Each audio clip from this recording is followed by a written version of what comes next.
Hi, this is Robert Clinky-Beard with the Commercial Landscaper Podcast. We're going to take 20 minutes to deliver some amazing content from accomplished leaders and business owners to provide you with some value to scale your business and to become a better leader and push yourself out of your comfort zone. We encourage you to like and share with everyone to spread our messages. I'm super excited to announce our new partnership with Weathermatic. For most landscape companies, irrigation is an untapped gold mine for growth and profit, but labor and process problems stand in the way. So Weathermatic has created a partnership to package mobile technology and software with proven business solutions to tackle the perennial irrigation challenges and take your operations to a whole new level. I encourage you to reach out to Weathermatic and learn more. Cheers, everyone. Hi, this is Robert Clinky-Beard with the Commercial Landscaper Podcast. I'm really excited to be joined from Chris Stone.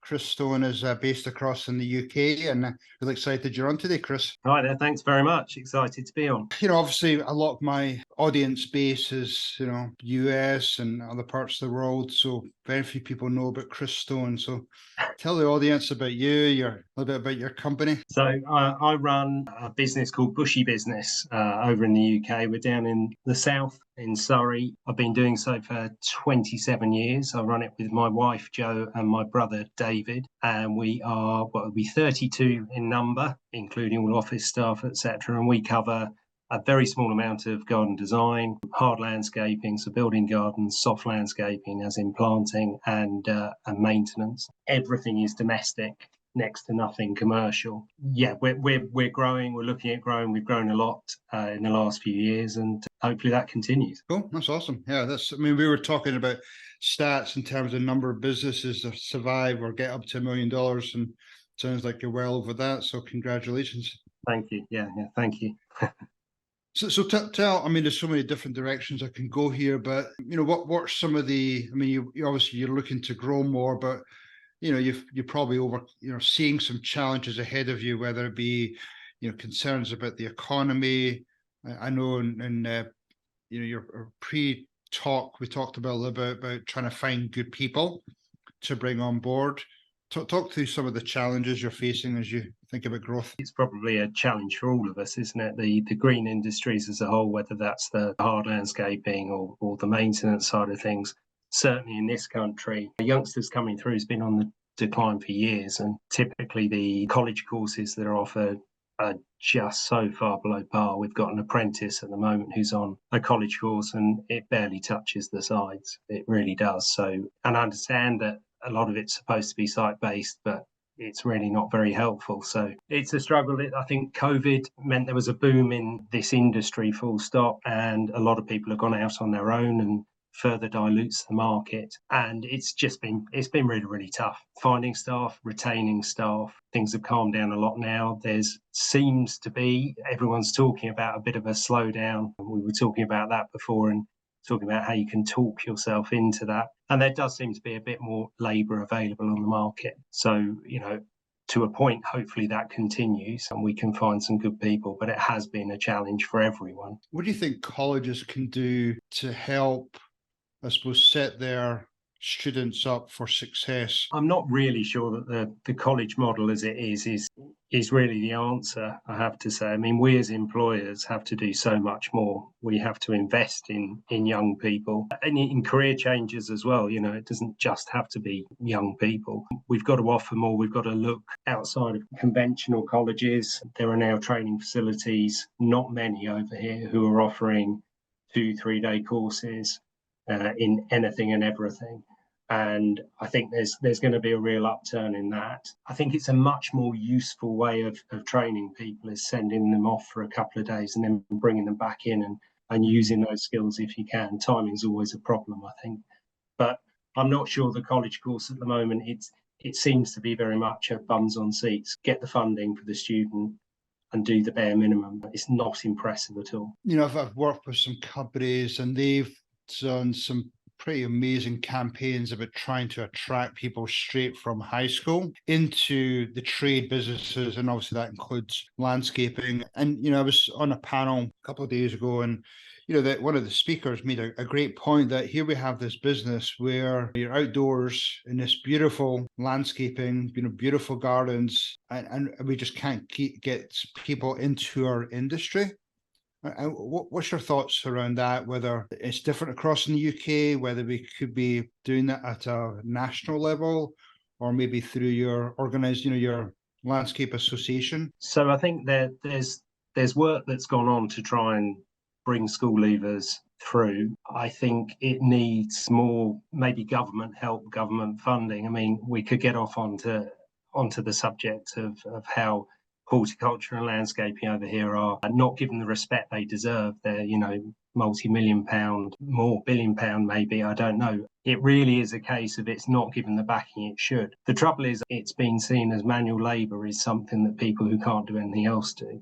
And actually this industry is full of creative people, very, very clever creative people. Yes, they often think in a different way. They often aren't academic, but they really find their feet and they really flourish in this industry. And it ought to be championed as such. I mean, there's so little that goes on at school or college where you use your hands now, and you use your brain in a different way. Again, if you get me onto education and everything that doesn't happen at school and college, and how it's just get them to sit down in front of a screen, a monitor, and just literally tick boxes and fill out answers. It's Right. doesn't help anyone. It's very much a problem over here as well. It is a fantastic opportunity for youngsters, for anyone to get into an industry that's vibrant, has so many opportunities. There's so many different directions you could go in, but it's not advertised as being that way. Yeah, and that's unfortunate because from one side you can see it as it's a fairly labor intensive, but at the same time though it's a lot of people can make a lot of money by being involved in a landscape business, especially if you're on that ownership or leadership side, you can make some good money. And even any of the trades, if you have a good skill and you keep focused on it and you keep on retooling, like you say, you can make some really good money. And I don't think that's focused on enough. And it sort of surprises me a little bit because the UK have got such a big emphasis on horticulture with some beautiful botanic gardens. You've got the Chelsea Flower Show and all these different things. It's just it's unfortunate. It's very unfortunate. I think you also have an amount of parents who really would prefer that children had an office job, a nice safe job, etc. I think that's a problem as well. When you say it's labour intensive, yes it is, but it's becoming less so. We're seeing more mechanisation in all parts of the business, more excavators, more dumpers, more track carriers, all everything. It's becoming easier. It's becoming still hard work, but good hard work. Right. And the right investment, it becomes enjoyable as well, depending Yep. on the weather maybe. That's true. And actually, that brings up a good point. I mean, certainly over here, there's a real big push.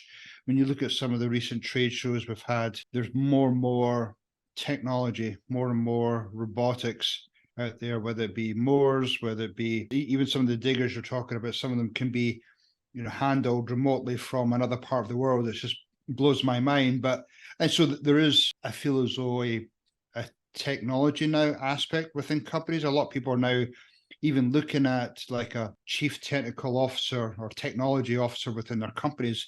What do you see across there in the UK? I mean, a separate conversation between us was sort of the shows you have and the size of them and the rest of it. And actually the shows we have over here to see this technology are fairly limited. I mean, when you think of technology and what might be right up the street of a youngster who's looking, we ought to be pushing this. We ought to be saying there are chances to use, and even down to design. Everything's done on a CAD program, on a SketchUp, on something like that. It isn't all about just getting your hands dirty. I think there's some very exciting opportunities, and that's exactly what we ought to be signposting. It's exactly what we ought to be saying. It seems to me we're fairly slow on the uptake. All I keep on hearing about when I listen to any other podcast is steel wrist this and tilt rotator that and the rest of it. And I've seen the sum total of about 3 over here on my travels. I don't know whether we are particularly slow at picking up this technology. Maybe it's just me, but I think it's exciting times. It really, really is. Oh, for sure. And don't get me wrong. I mean, we have been slow in the uptake here. I think that there's a tendency, it certainly wasn't a tendency in our industry to let other people try things first. And then once they've worked through the kinks, then they're willing to jump in. But Yeah, I've definitely seen a big shift over the last couple of years between big software platforms like Aspire that are helping run their business and do job costing. As I say, the robotics piece, some of the design piece, it's just I think making a real push. And then when you start getting some big companies out there like Marianne, I know for example, are on some great software. They've embraced the robotic mowers. So those are certainly some of the industry leaders, which hopefully others will now get more confidence to jump Yeah. into it a little bit more. It would be interesting. You mentioned robotic mowers. It's something we've been looking at on the maintenance side of the business, understanding a way to market that, as I've heard other people do, whereby you're supplying the robotic mower and setting it up and all the rest of it. And I think, there's opportunities there. I think it just, although they're readily available over here, and I'm sure they are used, it tends to be more commercially, I believe, at the moment. But it is something we are looking at, or sort of monitoring to see if we can get in on. Yeah, that makes sense. But at the same time, though, I think it seems like the UK and Europe in general seem to be further ahead in terms of the environment, carbon zero, sustainability. That just seems to be a lot more of a bigger trend over there compared to over here. You're absolutely right, Robert. We talk about it a lot. Yeah. No, that's that sounds a little bit. Tell me more. Tell me more. I think we are. I think there is a greater understanding of the need. I think we have such a long way to go. We're a long way off. It's talked about a lot and it is acted on a lot. But the whole, especially landscaping side of the industry, is very, very wasteful. And even I look at our sites and the amount of waste that is generated, and we bang on at the guys about being more careful about this, that, and the other, and not wasting from a profit point of view, if nothing else. But, it is frightening. I think one of the things we've seen more and more of is EVs, as far as site machinery goes, etc. That's much more readily available. Electric diggers, dumpers, etc., etc. They are, but I think they tend to be used, again, probably more commercially. It's not something we've used at the moment. Certainly we're using good old diesel power still. As far as the vans we run and pickups and the rest of it, they're all diesel as well. I can't make the numbers work at the moment. It's something I'm really, really keen to do. But from a margins point of view, from looking at the numbers, it's still too expensive for me to sensibly invest in. I think that holds us back. And then I think it's the best option environmentally at the moment. I'm not sure it's the answer. I don't necessarily like being, not that we are forced, but I don't necessarily like being told we're being forced down to a route because it suits statistics and policies and the rest of it. Right. So yeah, that makes sense. I mean, are you seeing many? Because a lot of these things, but I'm seeing it more over here. There's, certainly the current administration over here are big on the climate and environment, and there's a lot more incentives financially for businesses to sort of move that direction. Are you seeing the same type of efforts over there? I'm not feeling like there's the incentives. Not truly. There are incentives, but again, I'm not seeing, and maybe I'm wrong. I mean, there are some companies over here that I know that have made moves. I know there's a garden maintenance company who are using, I believe, just electric vehicles and electric garden machinery. I mean, we use almost entirely electric garden machinery, apart from backpack blowers and things like that. I don't think they're quite there yet, for us anyway. So I'm a big believer in that. But when it comes to the vehicle side of things, I struggle with the numbers a bit. There are a couple of companies. I mean, one that's quite a big company over here was even trialing a specific type of a bike with a cargo box on the front for their maintenance division to actually cycle around London. And then I believe what they did is any rubbish they were taking out of the garden, they piled up out the front. Then they would have a pickup come around and pick it up at the end of the day. And they were looking at, they're actively looking to lower their carbon footprint, and I think doing a good job of it. Now, is there opportunities? I haven't explored it fully yet, but I mean, are there opportunities to charge a little bit more by offering? I've even heard some companies who perhaps have a green department or green division that are able to, with battery powered or solar and things like that, but they're able to charge maybe a little bit more for that offering. I mean, as you will realise, I'm no great authority on this in the respect that I can't make the numbers work, which makes me sound possibly like either a terrible mercenary or or just a businessman, I'm not sure. But I would suggest that in my own experience, no, I don't think people are, on the whole, our clients would buy into that, I would suggest. That's not to say it doesn't happen somewhere in the UK. It's not to say it couldn't. And it's an interesting idea, that's for sure. I was looking online. I can't remember who manufactures it. I think it's a US trailer where you basically everything is charged in the trailer and solar panels on the top, and that looks absolutely cracking. I mean, I love equipment. I'll just have one anyway. I think that'd be great. At this stage, I don't believe so, but that's not to say that it won't happen.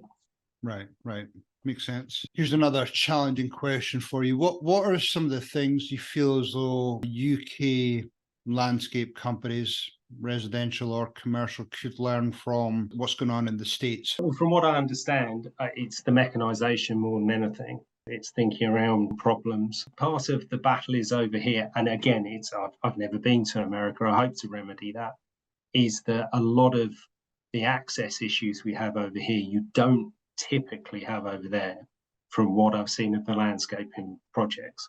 We have some lovely big projects we work on. We can get a five-ton excavator through a 310-ton dumper. That's great. But very often we're squeezing through gateways where we're, with a 1-ton machine with tracks that move in and out and the rest of it. I think scale plays a part in that for sure. But I think mechanisation and possibly there's some methods of laying paving that I've seen that are quite interesting that we don't necessarily look at the moment. Some of the sub-bases, some of the non-binding sub-bases as well. I think there's a lot to learn, a lot to take in, a lot to trial. I think we've just got to look around more personally and see what other countries are doing. What do you think could bridge that gap? And do you have access to some of the events over here? Is it's not as well promoted in the UK with some of the stuff going on? What would you think can help bridge that gap?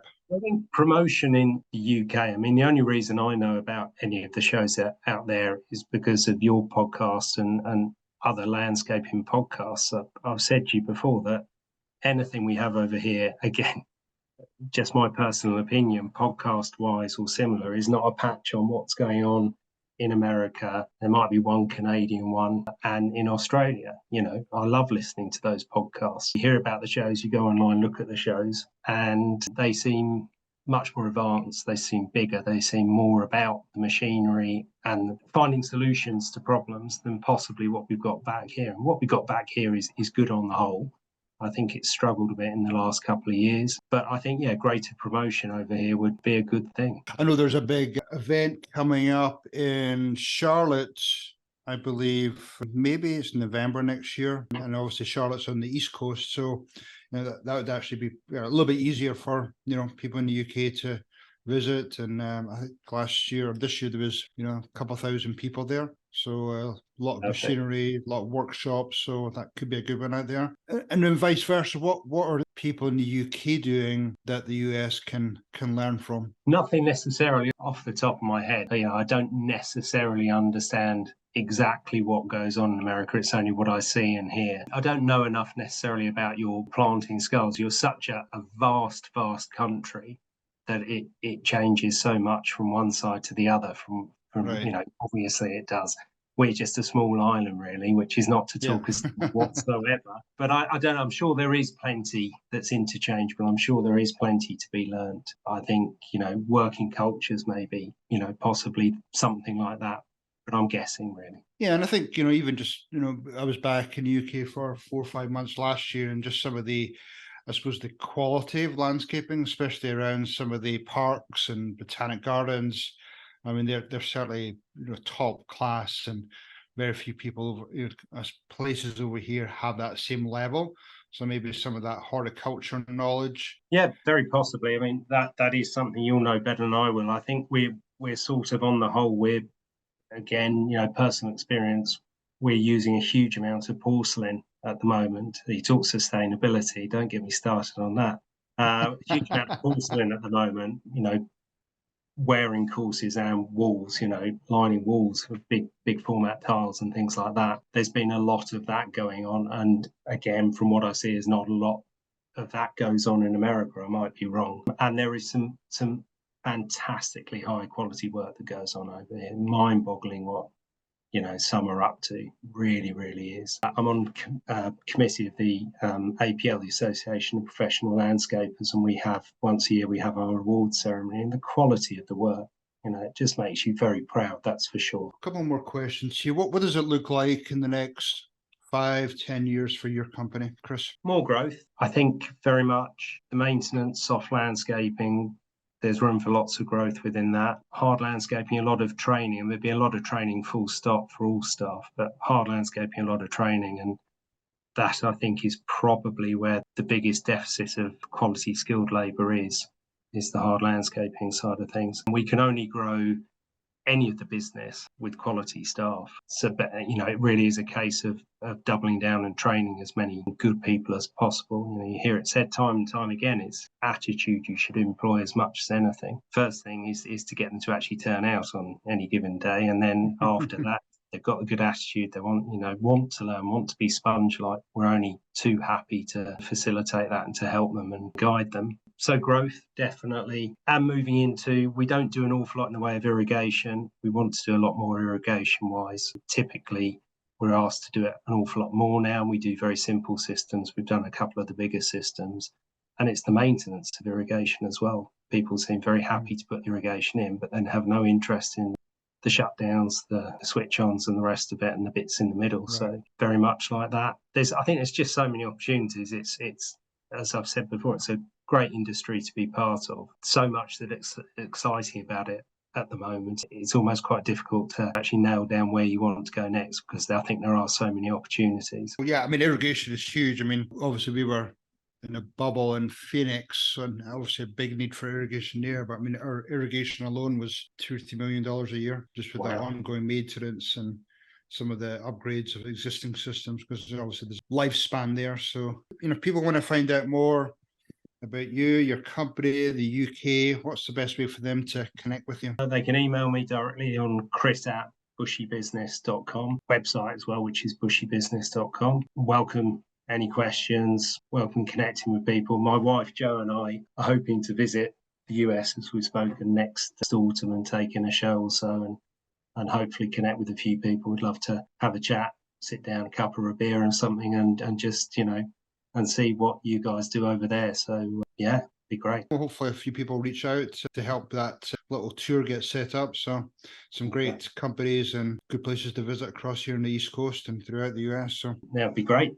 Cracking. Awesome. Well, Chris, I really appreciate your time today. I know your time is valuable, but I really appreciate you coming on and sharing us about your company and some of the great things going on in the UK. My pleasure. Thanks very much for asking me. Hopefully that was pure dead brilliant to you, and you got some great takeaways for your business or your leadership role. This is Robert Clinkybeard, and I'd love to get you and your friends to join us in a future journey. So please subscribe to the various podcast channels or visit the commerciallandscaper.com or wilson360.com. Big thank you again to our partner Weathermatic, and I really encourage you to reach out to them and see about irrigation solutions or partnership with them. Hopefully have a pure dead brilliant day. Cheers everyone.